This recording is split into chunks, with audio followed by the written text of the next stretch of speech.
Spark the Everything video picking up at 8:41.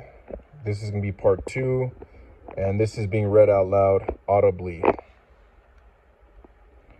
To use Spark, no problem. So you can then basically close the window and then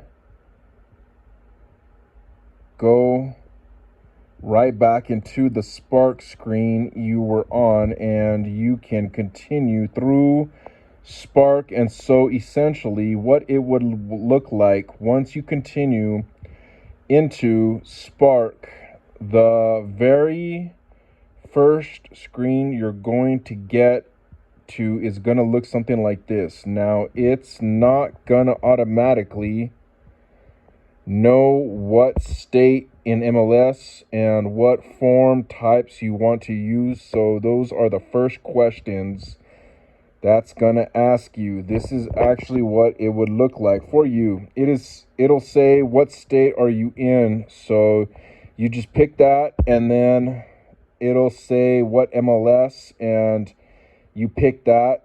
And by the way, when you do that, little yellow windows are gonna pop up, and it will say, do you want to save this as your default? So if you work in the same MLS 100% of the time when you choose your state and your MLS, just click yes when it asks if you want to save it as your default, because then you don't have to answer that question every time now. If you work in multiple MLS is fairly often, you probably want to save your state, but maybe not your MLS, because the MLS you work in will be different occasionally. Then it will ask you if it's a UAD or non-UAD report, just like this. And again, you can save that as a default as well. And then it will ask you what form type you want to use, and you can choose from the list of forms. These are the current forms we have available.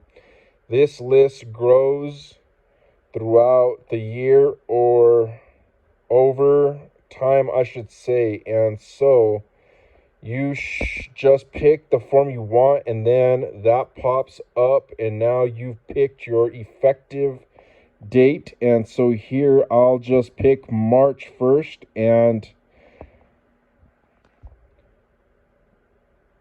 now a few other things popped up here now that I entered in my effective date. And you can see that I'm on the grid side of Spark. So there's basically 3 sides to Spark: market analysis, grid, and cost data. So I'm on the grid side, and now I'm ready to upload my comparables or add in my subject property information. Now, if you've used similar products to Spark, one of our competitors, this process will be somewhat similar, but there are going to be a few differences. So you want to watch out for a few things. First of all, when you download your file that has your data in it from MLS, you do not just want to open that file, because Spark is a website. We are not a product.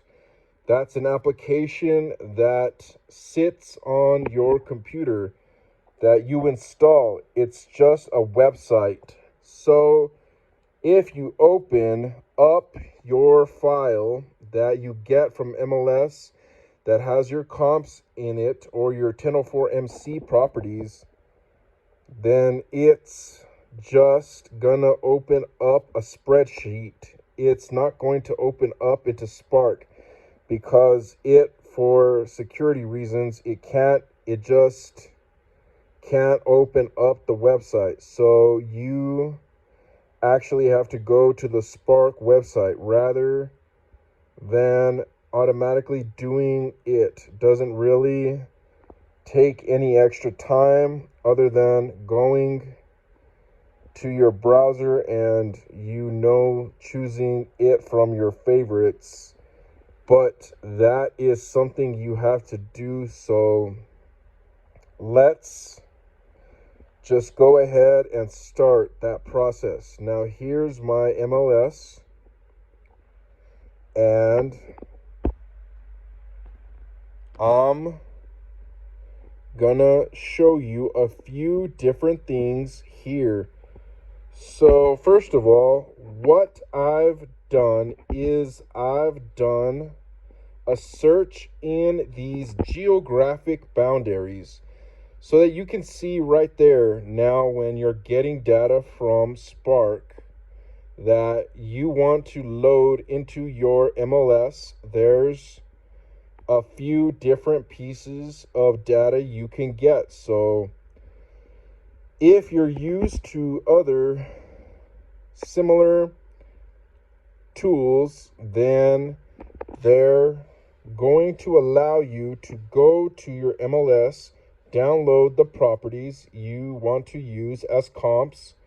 Then you can load those in, and then you can go to your MLS and do a search for your competing properties, download those, load those in, and then send all that information into your report. And with Spark, it's going to be fairly similar to that. We do have a couple extra options if you want to do a few other things in addition to that. And so right now, I'm going to show you the use case where you would get all the data you want from your MLS and load that into Spark. Not just limited to the competing properties for the MC and the comps for the grid. So let me just go ahead and show you that. So in Spark, you can do the same thing we just talked about, where you get your competing properties in your comps, but you can also get a larger file, which would be the neighborhood file. We call it the neighborhood file. And what that would be is, for example, all these single family homes and your defined neighborhood boundaries, not the ones that are limited to whatever GLA and age and stories, however you decided it was competing. But all the single family homes, or all the condos, or all the multifamily properties in the defined neighborhood boundaries. And so that's what you see on the screen here. So I did a search in my defined neighborhood boundaries for all single family homes, and then I exported that, and that was, you can see it's 1,206 properties. I export it, and that's what appears down here, right here. This is the little file I downloaded from MLS. It was my MLS calls it a custom export. Yours might call it something different, and that's okay. And then by the way, let me just stop there and talk about the different internet browsers. So I use Google Chrome, and Google Chrome is currently the preferred browser for Spark, but you do not have to use it if you don't want to.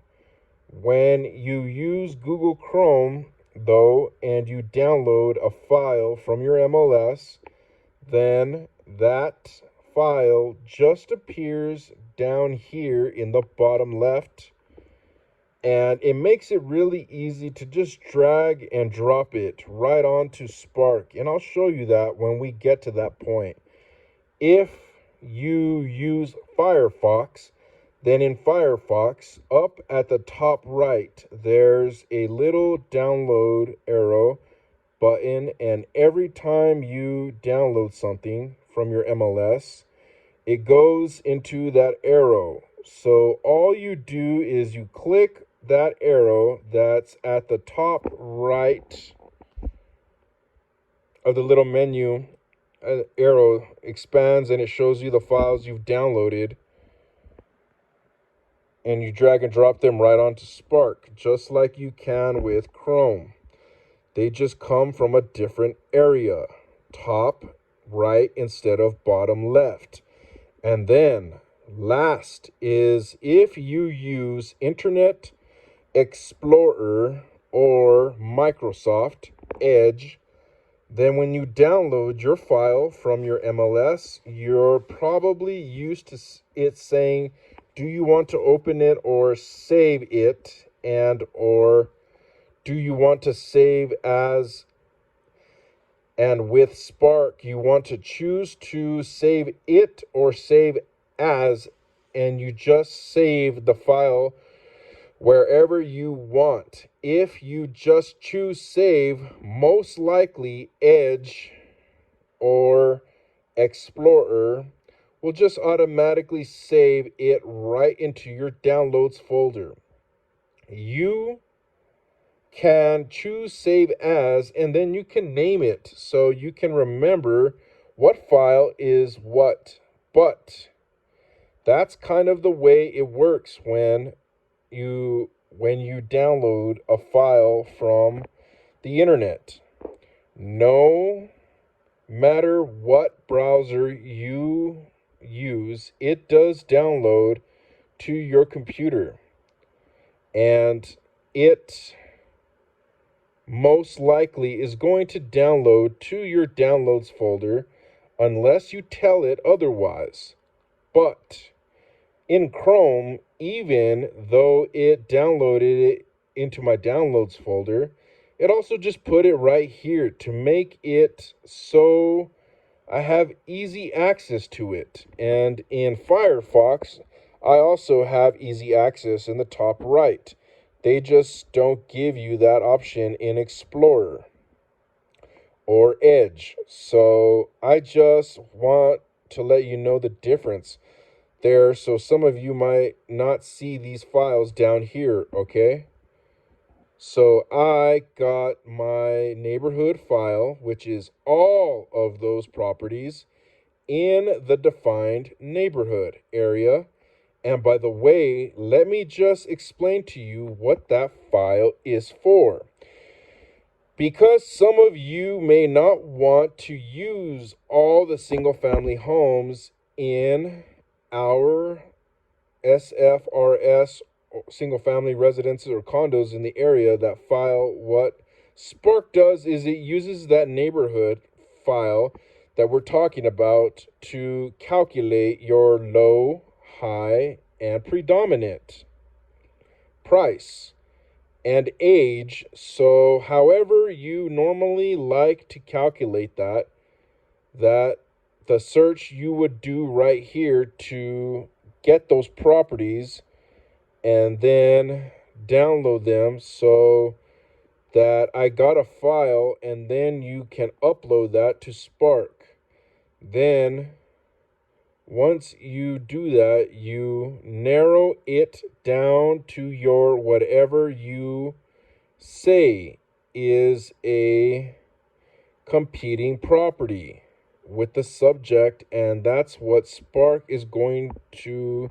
So that's the next file we're about to get, is what Spark is going to use to calculate your 1004 MC, or if you're not using the 1004 MC, to calculate all your market analysis that you wanted to perform, and the market analysis we'll get into about quite a bit later here. So you go ahead and you go ahead and do that search. So I'm gonna say let's limit it by GLA and lot size and stories and your belt.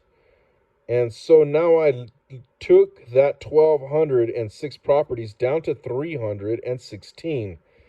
And then I just hit export. And then in the downloads that file to my computer here. Now I'm telling you that you hit export. But that's how it works in my MLS. In your MLS, it might be very different. And again, I will show you in a few minutes how you can see the instructions on exactly how to do it in your particular MLS. All right. Then, so now I've got this big search that has all of the properties in the neighborhood. Then I have it narrowed down to just competing properties. That's this one. And then last, I have this file, which is actually just the properties I want to load into my actual sales grid. Those are my potential comps. So I'm gonna click list here, take a look at those, and basically I just put a checkbox next to the ones I want.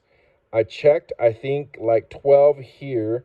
All right, and I'm good to go. And then I hit export.